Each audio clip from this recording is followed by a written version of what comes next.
So when we talk about sport, you know, and many of us have been involved in sport, we love sport, and we love physical activity, and we kind of come from a place that we presume it's all good, but it's not all good. And so what we're talking about in Canadian Sport for Life is quality sport. Who's looking after the quality of sport?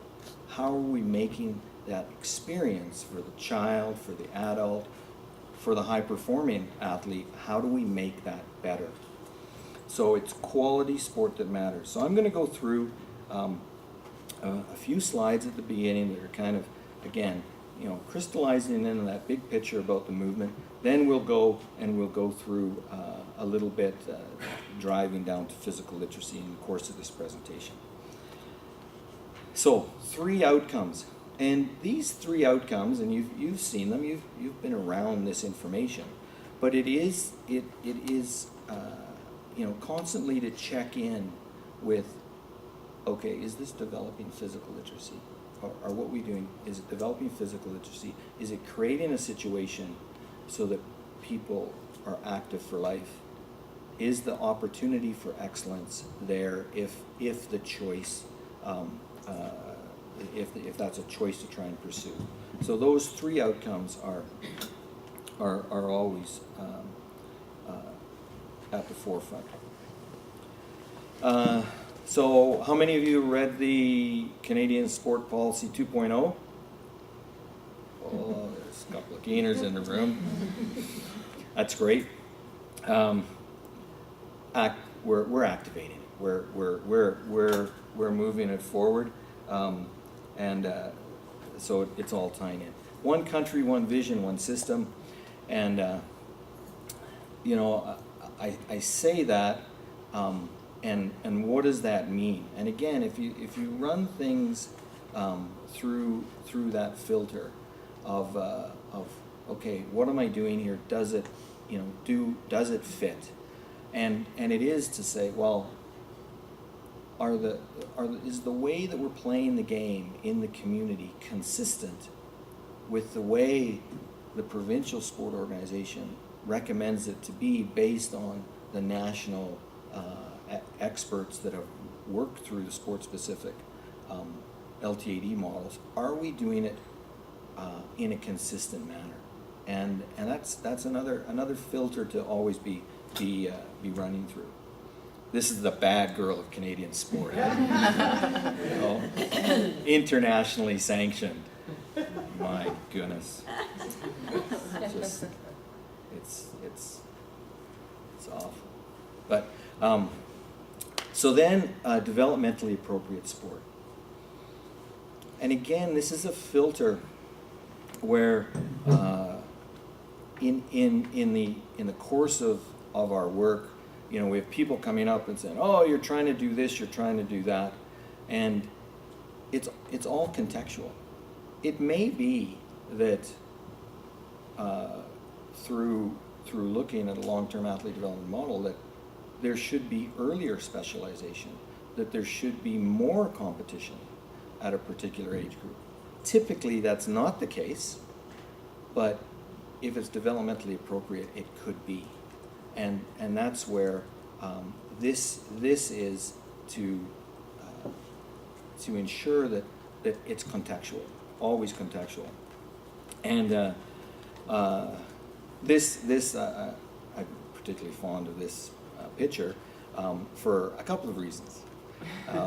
And these are my 2 daughters. I've also a boy that's a little bit older, and these two went off to the Field Hockey BC Learn to Train Festival, and Field Hockey BC has really they've said, look, we've got to change the way we're doing field hockey here because it's not getting us the results that we want.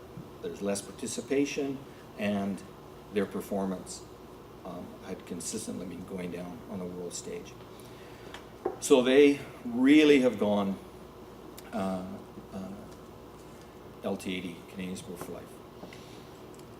And they made tough decisions. So this is the Learn to Train Festival that replaced their participation in BC Games. And they left the BC Games.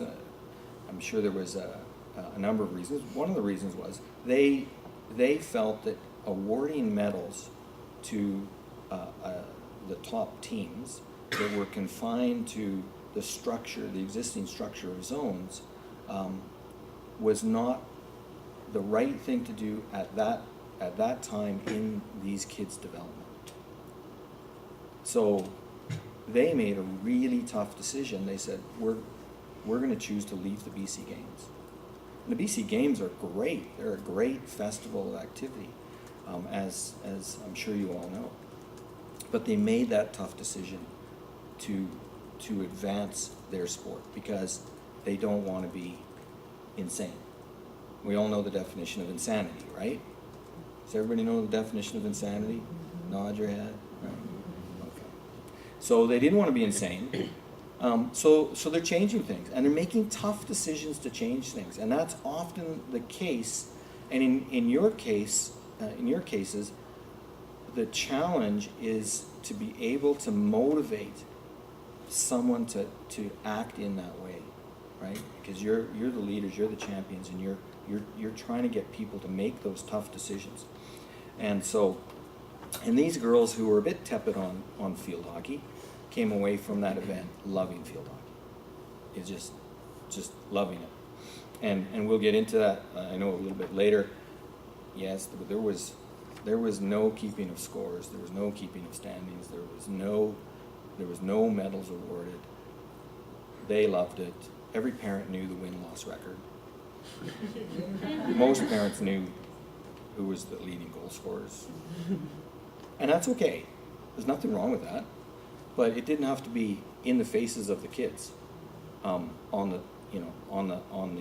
high-performing kids or the kids that were not as high-performing. I mean, the group of kids there were all pretty close in terms of talent. They were all good kids. So anyway, that's developmentally appropriate sport, physical activity, and of course, as you know, it's an organizing paradigm in terms of being able to go, oh, you know what, we have a learn to train program here, here, here, and here, and now can we organize that so that we can actually follow a set of principles as we go forward. And of course, you all know this well. And we really believe that collaboration will drive success. And I loved the story last night that Scott talked about, the Grey Cup and the Vanier Cup coming together. And the one thing that we know is collaborating takes more work than not. I mean, it's just the way it is. I mean, it's like, it's harder. And yet the opportunity for success, and in the case of the Grey Cup and the Vanier Cup, it may be that one partner was going to have no benefit from it. No benefit in the kind of the small picture, the bottom line of the weekend. I'm not sure. I'm sure Scott will give you the details. But it may be that one partner doesn't have that benefit, but could have a huge benefit on the other partner. And we tend to have this society that says, "Oh, look, this is too hard. I'm just going to do it on our own." But they don't. But we see organizations that don't look long term, and it's just, again, kudos to football, the CFL, because where do the fans come from? Where do the players come from? But from the CIS and from colleges, and so the benefit may not be immediate, but the benefit in the long term, could be massive, and that collaboration. So we've, over the course of this movement, seen some really exciting things happen in terms of actually sport talking to sport and saying, hey, why don't we work together on a project? Really, when we started with Canadian Sport for Life, sports thought other sports were their competitors. Okay, basketball, we don't want to talk to the volleyball guys, they're taking our athletes, you know. Oh yeah, soccer, you know, you're taking the baseball out, you know. That sport doesn't want to, sport saw other sports as the competitors. And I think we've managed to evolve our thinking and recognize that as sport, we're a team. We're a family. And yeah, sometimes family members don't get along that well and all that. But we are a family, we're a team, and we are collectively in a battle with the forces of sedentary activity. I mean, that's who we're up against. We have to collaborate to take on a multi-billion-dollar industry that want our kids to be inactive, want our kids to train their thumbs and nothing else.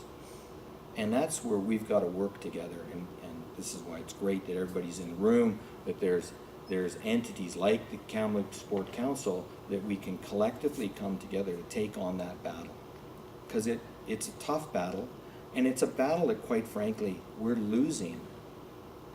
We're losing with the strategy and tactics that we have in our battle today. So we got to work together.